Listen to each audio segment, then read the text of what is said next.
Assalamualaikum warahmatullahi wabarakatuh. Perkenalkan, nama saya Suli Nurhadi Dasri, NIM 1245620068, kelas semester 4 TK 02, mata kuliah Dasar Sistem Cerdas, dosen pengampu Ilham Jufri, ST, MKom.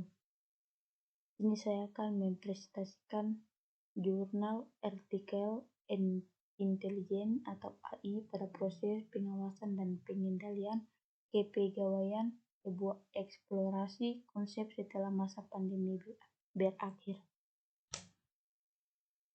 Selanjutnya saya masuk abstrak. Kecerdasan buatan kini telah membuka fenomena baru di bidang bisnis dan tata kelola perusahaan.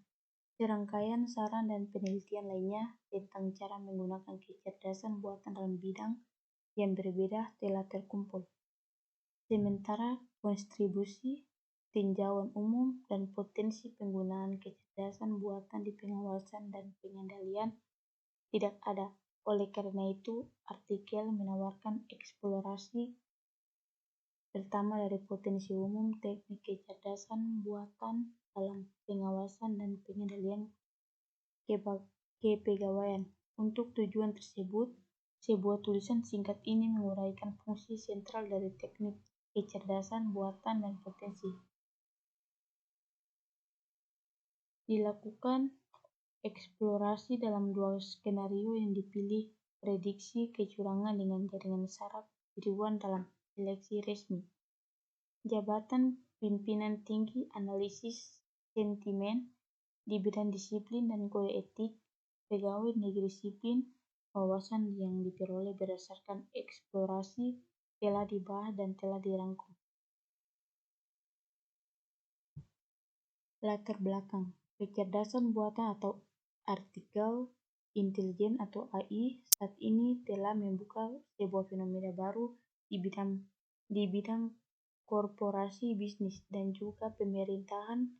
Kecerdasan buatan umumnya dikaitkan dengan sebuah alat bantu untuk menemukan sebuah permasalahan dan penyelesaian permasalahan yang kompleks pada berbagai permasalahan di bidang bisnis, korporasi, dan juga pemerintahan.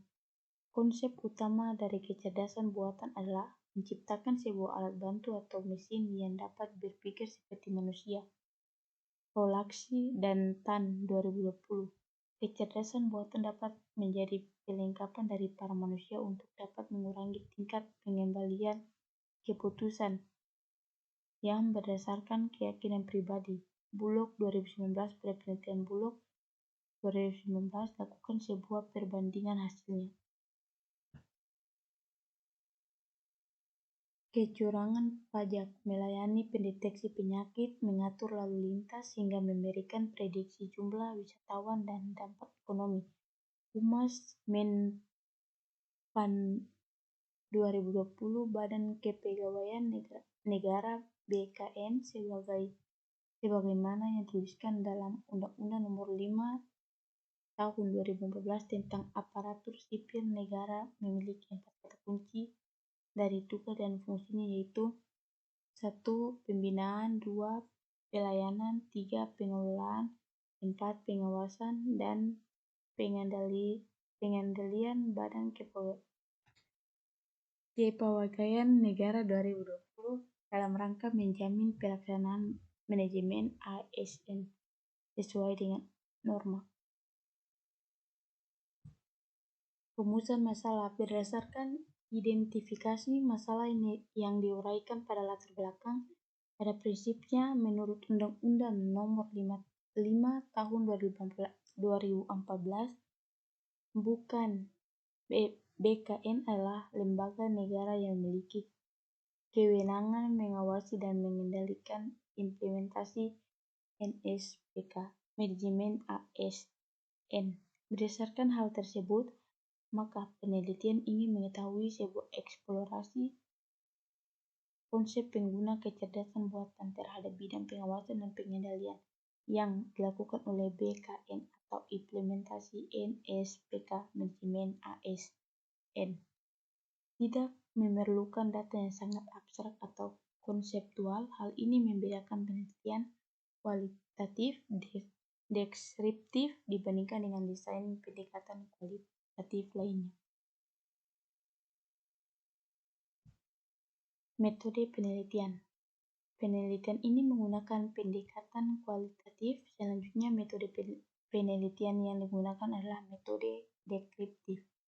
Menurut Lambert dan Lambert 2012, tujuan dari penggunaan metode ini adalah sebuah proses meringkas secara komprehensif atau peristiwa-peristiwa yang terjadi pada keseharian maupun peristiwa tertentu dari sebuah individu atau sebuah organisasi.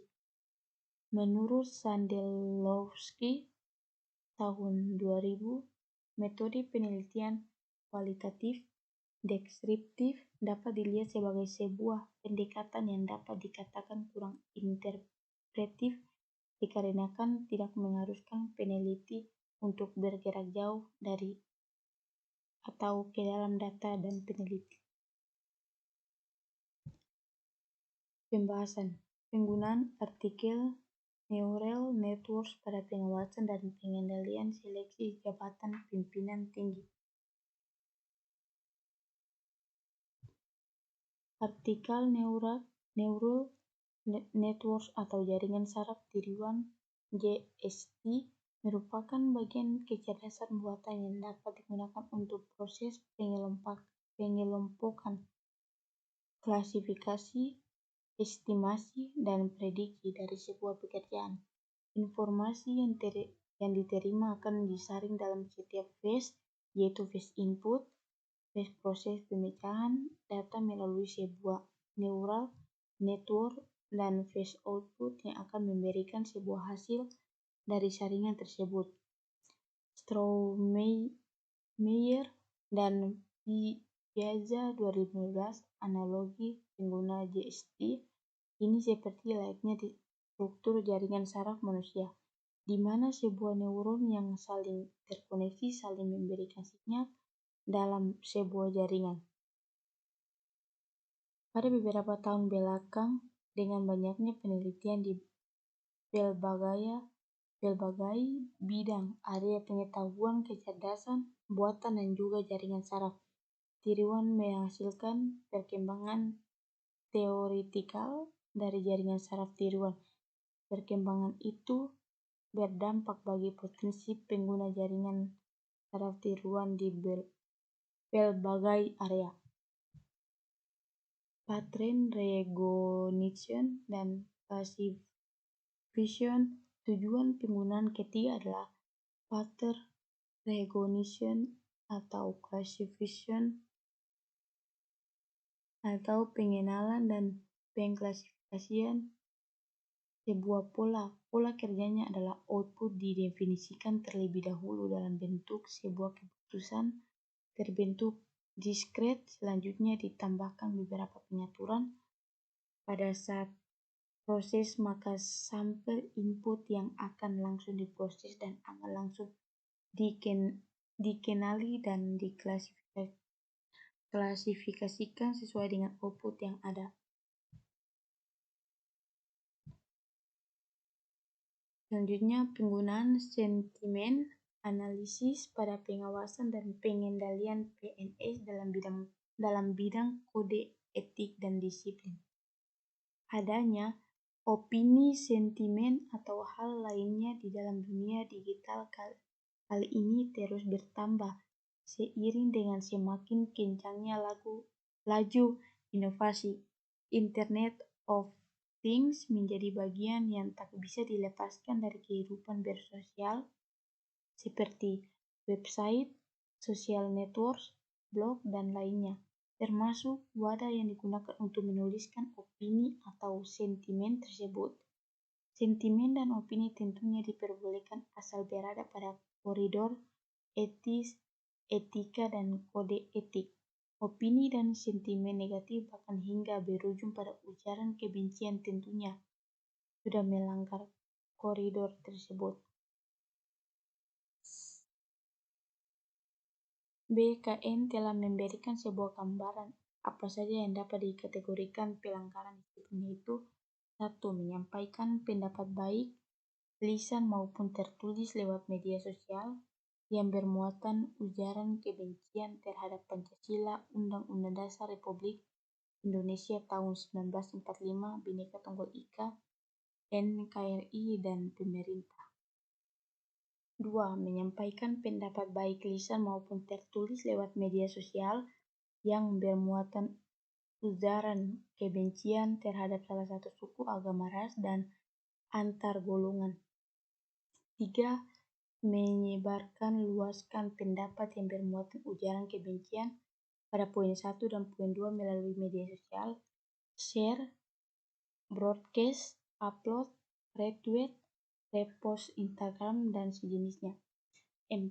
Mengadakan kegiatan yang mengarah pada perbuatan menghina, menghasut, memprovokasi, dan membenci Pancasila, Undang-Undang Dasar Republik Indonesia tahun 1945, Bhinneka Tunggal Ika, NKRI, dan pemerintah. 5. Mengikuti atau menghadiri kegiatan yang mengarah pada perbuatan menghina, menghasut, memprovokasi, dan membenci Pancasila. Kesimpulan dan saran. Artikel ini bertujuan untuk mendefinisikan dan menjelaskan konsep dari sebuah artikel intelijen atau kecerdasan buatan dan eksplorasi terhadap penggunanya pada proses pengawasan dan pengendalian kepegawaian dengan dijadikannya sebuah strategi nasional di Indonesia. Maka keberadaan kecerdasan buatan ke depannya bukan hanya sebuah teori, tetapi akan banyak digunakan di berbagai bidang untuk dapat membantu menyelesaikan permasalahan-permasalahan yang ada, termasuk di bidang kepegawaian. Daftar pustaka. Ya, mungkin ini saja presentasi saya. Wassalamualaikum warahmatullahi wabarakatuh.